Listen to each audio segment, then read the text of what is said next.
Hi everyone. So I am here with there's three more of the movie, the groups of 10. So I'm going to talk about movies 30 to 21. Number 30 is How to Train Your Dragon. And what's funny about this movie is that I didn't see it for a while. I think all three were out by the time I ended up seeing it. And I kept hearing how good it was. It was getting great reviews on Rotten Tomatoes and everything. And I was like, I just assumed, it was kind of a family movie or a kids movie. Um, and it's not that I mind those movies. I just, didn't think it would have anything that would appeal to me. And I don't really know why, because I like Shrek, and I've liked, a lot of the Pixar movies, and I know generally like they're a little more universal, even though they're animated. But I knew a lot of people that I know who have kids really liked it, and I don't know. I guess I just assumed it wasn't something I would like, and so I think the third one had come out, and I was seeing promotions for it, and I was like, I don't get like the whole obsession with this series. And then I don't know why, for some reason, we ended up watching it, but like this movie is so good, and like the story is fantastic. And it's just such a great story about growing up and finding your identity, and being able to sort of be different from the people around you, but also how that can be a strength. And then the friendship between Toothless and Hiccup is so like, it's just such a strong friendship, and it's about, what like friendship should look like, and and like it's got a lot of darker elements. It's not super dark or anything, but it's definitely not like a light-hearted family movie. I mean, it's cute and there's like happy things, and I don't know that like some of the deeper themes are necessarily, that kids are getting into them for that. But I was really impressed at just how like meaningful like this movie was, this whole series. And the other thing I really liked about it, I'm pretty sure it's Roger Deakins was used. He like was a consultant on the cinematography, and so like a lot of the filmmaking pieces were done like to like they treated the movie. And I mean, I'm sure a lot of animation is done like this, but it was one of the few that I knew that had like basically was treated like a live action movie with the same kind of like commitment to score and to cinematography. And they also, I guess, used like the creators used like their cats, some of the cat behavior for to model Toothless and the dragons. And you can definitely see that because like he reminds me so much of my cats. And it was overall like way more impressive than I was expecting it to be. And like I said, the story's fantastic, but it's also just like very, very well made and well written. And it's based on a book. I actually haven't read the book series, so I don't know. But I heard like it's pretty different. Like Toothless isn't even in the books. Or maybe he's just different. I don't know. So I'm curious on that because, like, I wonder, if I would like it or if it's so different that it's just, stands alone on its own thing. So that was 30. Number 29 is a fairly new movie, and this is Promising Young Woman. And I think Emerald Fennell has done two movies beyond being in Barbie. And I loved Saltburn, and I was already excited to see it because I really liked the cast. And then, this was her follow-up, and I had loved Promising Young Woman so much. And the thing with what I really liked about this movie is, I mean, naturally I do like any kind of women getting revenge, but what I liked about it is that it wasn't like a revenge story where like it, a lot of times you see these like women getting their, vengeance, and and it's a little unrealistic, and like this was like brutally realistic and like very hard to sort of deal with. But what I thought was kind of interesting about the movie is how it was also like a really dark comedy as well. So like it handled a lot of like complicated topics in a manner that was emotionally impactful, but also like allowed kind of you to view it in a way that it wasn't like it would have, it's very upsetting to begin with, the content and the concepts behind it, but also it was so darkly funny that it kind of lightened that, even though it's very, very dark. And I also thought, the ending really, really made the movie. I mean, it's well directed, it's well acted, it's well written, but the ending really worked for me because I thought it was kind of, it stayed true to like the brutality of this story. And it was interesting because I love Bo Burnham, and like the casting was so intriguing with him. And then I read an article where like I talked with Emerald Fennell, and a lot of the casting here, a lot of the guys are kind of stereotypically like nice guys in in movies and TV and stuff. And so she specifically cast male actors that people kind of naturally find like comforting and likable, and it really worked because looking at how like the kind of the relationship dynamics and everything is like you don't want them to be part of a lot of the things that are going on. So I loved this movie. I mean, it just speaks to my sensibilities.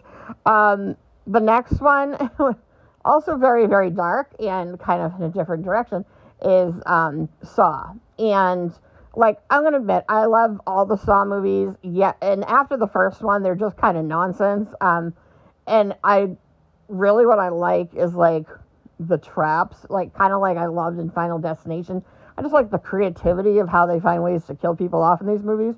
But the first Saw is just brilliant. Like, it was one of those few times I would leave a movie and I was just like grinning at like just how well done the ending was, and the little twists, and it's like I love when that happens, like when you get a movie and it's just so satisfying.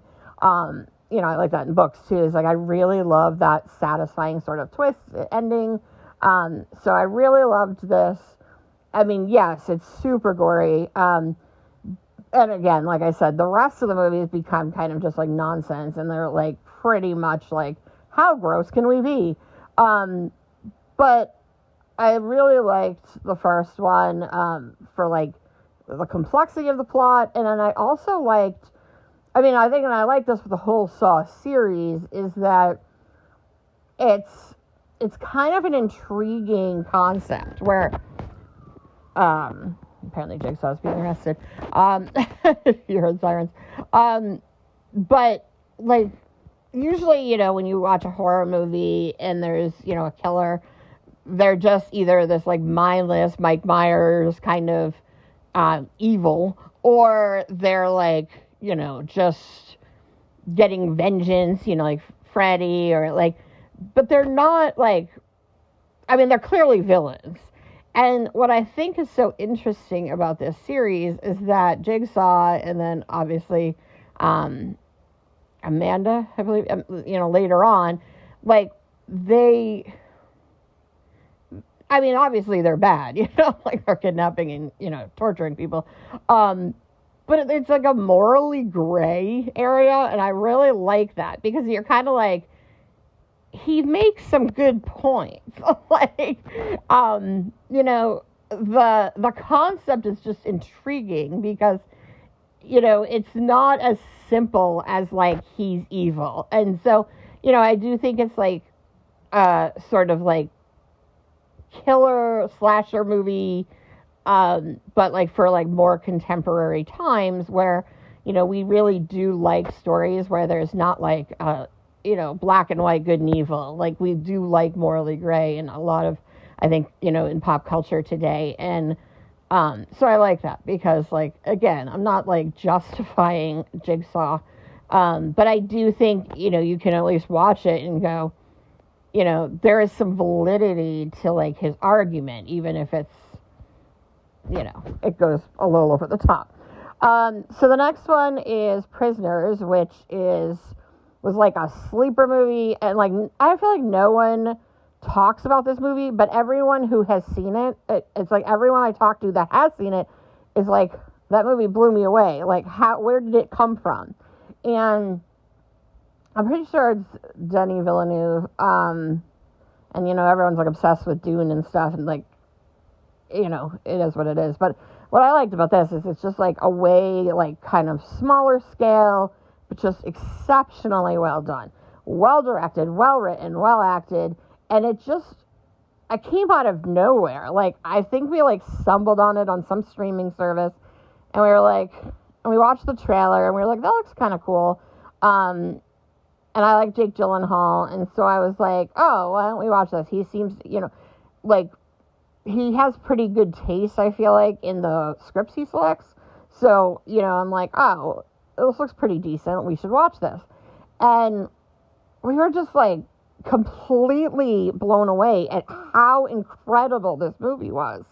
And I just wasn't anticipating it being this good. Paul Dano's in it, too, and Hugh Jackman, I think. Like, I might be messing up the cast. Like, I can, like, never remember. I'm always like, yeah, that's who it is. And then I find out that I, like, plug somebody else in. But I'm pretty sure that's the cast.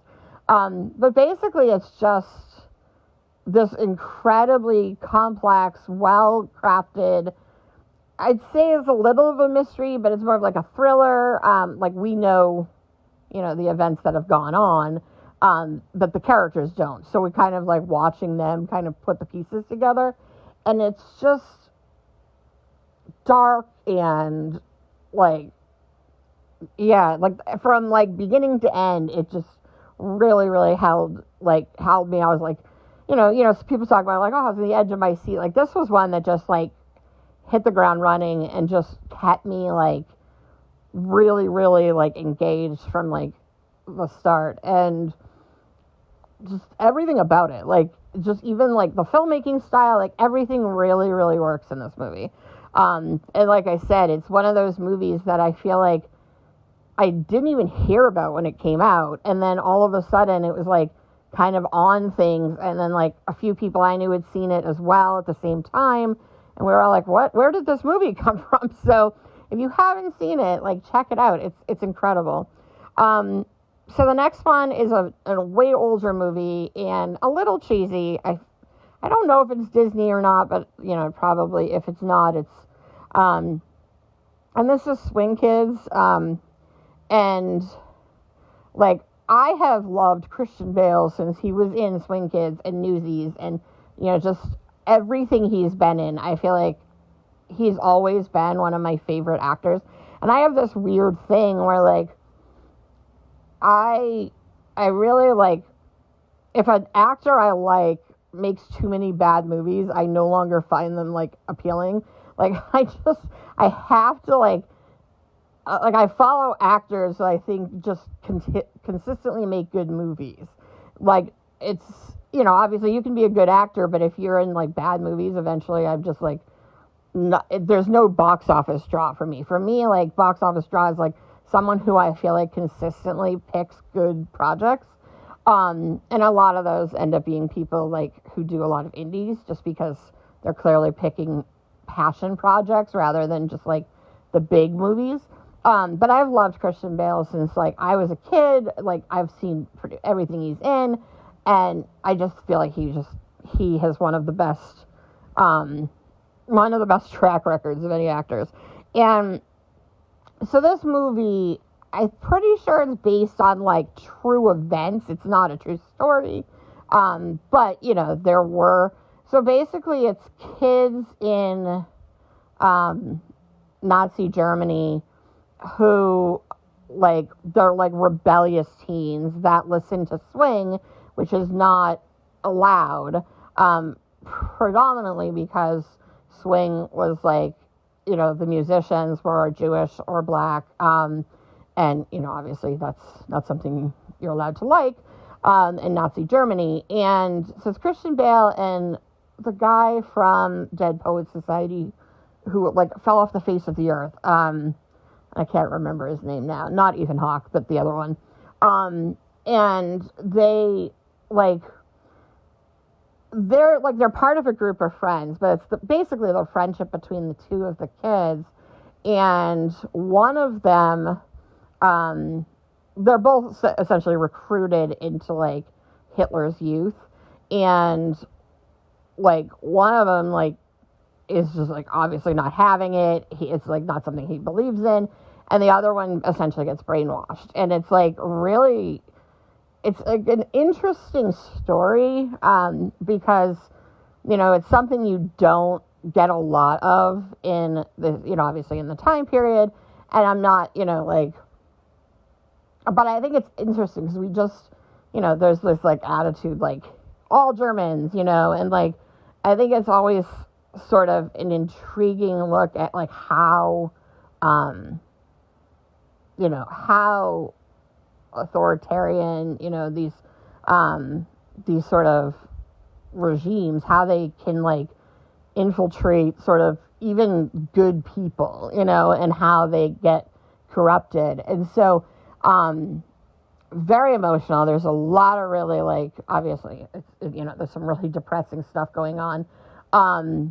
But, I remember being younger, just thinking like, it was sort of an interesting look because it was something that I didn't, I obviously didn't know a lot growing up about, although obviously we read Anne Frank and we read like, things about the Holocaust and, you always kind of only get like part of the picture of what was actually going on. And so it's very easy, I think, when you like are younger, or, even when you're older, to kind of like be like, that was a bad time. All of those people were messed up. How did they let this happen? It could never happen again. And you kind of are able to sort of like, almost like put a wall up, like this is something that could never happen again. There must have been something wrong with those people. And I just think it's really interesting when you can see and you're like, how, like, people, it's not like everybody woke up and was just, like, cool with being Nazis. It's like how, like, insidious that sort of, like, darkness kind of came into this fairly, stable, like country and in this community and took over, and how people can, because that was something I never really understood, as a kid, and it was like, how could people let this happen? And I don't know, so it's just kind of an interesting perspective, and especially, when you were younger, I thought it was intriguing because, it's like, kids are generally rebellious, so like, how did they even get kids to kind of buy into this? And, yeah, so it's it's very sad, obviously, but, and, I mean, I haven't seen it in years, but I have seen it fairly, when I was an adult as well. I rewatched it, and it still held up, the last time I saw it. I don't know, like, obviously it's been a while, but, I really, really loved this movie when I was growing up. So the next one is Pan's Labyrinth, and, it strangely, like, also kind of deals with, authoritarian, it's during, like, in Spain, when, like, Franco, I think, I'm like, I don't know, I feel like my brain's not working today, but, so it's like the story of this girl who, her mother remarries, and she marries this, like, evil, military guy, and the funny thing with this movie is, like, I was like, oh, it looks pretty cool. I had seen the preview, and, I knew Guillermo del Toro had done it, and it just looked, like, really cool. Like, it kind of reminded me of all those like 80s fantasy, Neverending Story, or Legend, or Labyrinth, those kind of movies. And I remember going to the theater and seeing that it was rated R, and I was like, that's weird. Like, I thought this was kind of like a kids family sort of fantasy movie, and it is not. And like, if you haven't seen it, it is absolutely not a family movie. It's incredibly violent and incredibly disturbing. And it's just, but basically what it is a story of this young girl and like the horrible things happening around her and her sort of escape from that into like her imagination. And I mean, it's not like completely new, but it's so well done. And very tragic, like very, very depressing movie. But, I mean, beautiful imagery and just incredibly well done. And the parallels and just kind of how, like, I think how when you're young, how you deal with, like, horrible, horrible things by trying to, like, find in your mind a way to escape them. And just exceptional film. It is in Spanish, and I don't know if I've even mentioned when movies are foreign, but yeah, this one's in Spanish. So I know some people go for dubbed. I mean, obviously, if you can't read subtitles, you're gonna have to go for dubbed. But I don't know if the dubbed version is any good. I don't listen to dubbed. I just find it very distracting. So if but be aware that it is in Spanish. So the next one, taking a completely different shift to like a movie that's super, super popular, and this is Jurassic Park.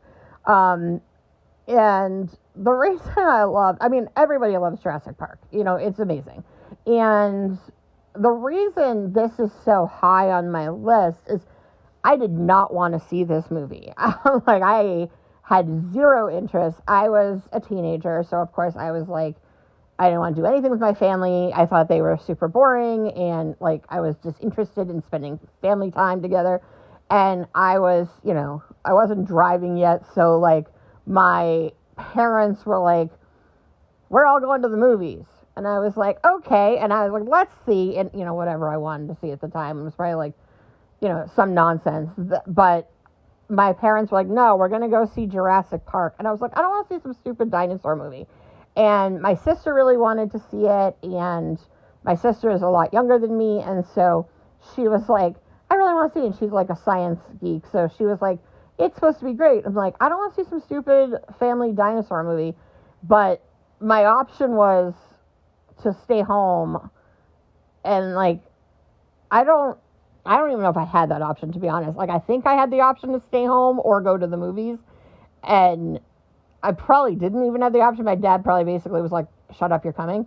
And so, because I feel like I probably would have stayed home, or maybe I just really, really wanted to go out. But I think like, for some reason, my parents made me go. And I think I was like, it was basically come to the movies as a family, and then I could go out with like my friends or something. So I went to see this movie that very, very reluctantly and in like complete protest. And I was like, this is going to be dumb. I don't want to be here. And like, I absolutely loved this movie. And like, I mean, obviously it's great, but it was just so funny because like, I don't think I've ever been so like committed to not wanting to like a movie, and then like it's the kind of movie that like you can be as committed as you want to not enjoying it. It's fantastic. Anything that came after Jurassic Park, I am not a fan. They're just, I mean, I think they're like kind of brainless blockbusters, which is kind of what I thought this was going to be, but it was just so good. And like, I love this movie. And now it's like, every time I see clips of it, I'm like, oh my God, I love that movie. So, again, it being on here isn't really surprising, but it's just kind of funny how like reluctant I was to see it. All right, so the next one is also fairly popular. This was Scream. And, I mean, at this point it's been done to death, but, like, the original Scream was so, like, it was the beginning of meta, movies, and it was just so brilliant. And the thing with Scream that, like, it does so well is it can be, like, funny and also scary. And I remember I went to see this in the theater, like, opening weekend, and I remember being with my friend, and we were like, yay, horror movies. And in the first sequence with Casey, like, I looked over at him and I was like, okay, I don't think I can watch more of this movie if it's going to be like that. Because it was so, like, terrifying and gory and just, I was like, I can't sit through this. Like, I can't watch the rest of this movie. And,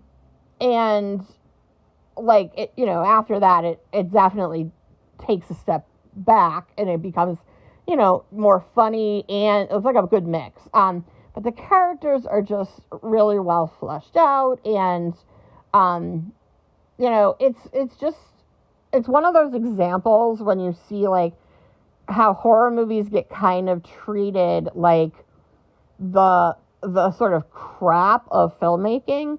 But there are a lot of really, really good things happening in horror. And I find, like, horror in particular tends to be the genre where, like a lot of experimentation happens, and that then carries into other genres. And it's like, it started in horror, and everyone kind of was just like, oh, that's cool. And then it gets taken seriously and treated with respect. But, like, when it's in the horror genre, it's just silly nonsense. And like, some of the best things I think that are happening in film happen in horror. And I think, part of the problem is, like, some of the worst crap that comes out is probably also in horror. But in terms of, like, really being a genre that isn't afraid to kind of try new things and, like, push the boundaries a little and, like, try, like, to kind of innovate filmmaking, I just think there's a lot of really cool stuff that happens in horror. And, like, Scream was a great example of it, and it kind of set up a whole new genre. So, so 22 then is Shakespeare in Love, which is, I know, one of the most hated Oscar winners because it beat out, I think, like, Saving Private Ryan and, Thin Red Line. And the thing is, like, I'm not saying that makes sense. I mean, I know how, like, the Oscars work, and, like, they were, it is a movie about acting, and so, of course, it became, and, like, putting together a show, and so, there's some sort of self-congratulatory element there. But, like, the thing is, this movie is so good. And, like, ignoring all of the controversy of, like, whether it's better than Saving Private Ryan, I mean, they're completely different. And it's kind of nice to see, like, a movie that isn't, like, huge, and, like, a big spectacle and epic, getting a lot of, like, credit, because, movies like this often kind of, like, fly under the radar because it's just, it's a small sort of story about characters. But, like, I mean, obviously the set design is fantastic, the, art direction, the writing. I mean, Tom Stoppard wrote the screenplay, and he's just unbelievable. And the acting's really good. And, the thing is, I'm going to be honest, like, I'm a Shakespeare nerd, and this is just so good. I have seen this movie at this point probably, like, 100 times, and every single time I watch it, I find something new and, like, react to a different joke, or, like, it's very witty. There's so many, like, inside jokes about Shakespeare and about theater and, like, history. There's so many things going on here. And I mean, obviously it parallels the story of Romeo and Juliet, as well as like there's some hints about like Twelfth Night, and there's so much going on in this movie. And if you only saw it the one time, or you didn't see it because, it was like the crap movie that beat Saving Private Ryan, like, put that aside and just watch the movie separately. Pretend it didn't come out the same year as Saving Private Ryan, because, like, it's not like a movie that, sometimes the Oscars pick movies and everyone goes, really? Like, or like the best movies didn't even get nominated. Like, it's an exceptional movie. It's just, I mean, obviously the opening scene of Saving Private Ryan, in terms of like filmmaking, it's so epic that I get why like people were shocked like it didn't win everything. But again, the Oscar voting is a whole mess anyway. So like, I think like just separating it and then just appreciating that this is actually just a really good movie. And, ignore the fact that it's like Weinstein Company because, and Miramax. So, but the movie is really great. All right. And so 21, speaking of horror and really kind of like interesting things happening, 21 is It Comes at Night. And I absolutely love this movie. This is obviously one of my favorite movies of all time. This is a movie that I can see being very divisive. It's like, so it's basically this family, and then like something is happening in the world.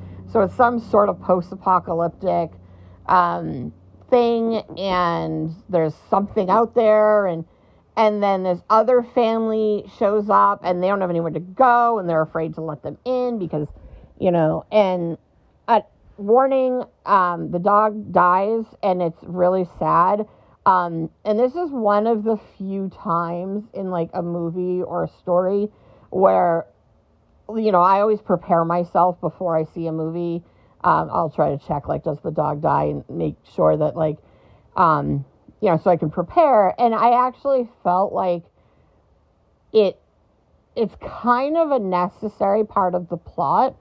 A lot of times it feels cheap, but, I do think it ties into this story very, like, effectively, as sad as it is. It's really awful, but, like, it works in the story, and it doesn't feel like it's done to be cheap. Sometimes it's like, oh, this guy killed a dog, he's the villain, and you're just like, really? Like, just don't have that in there.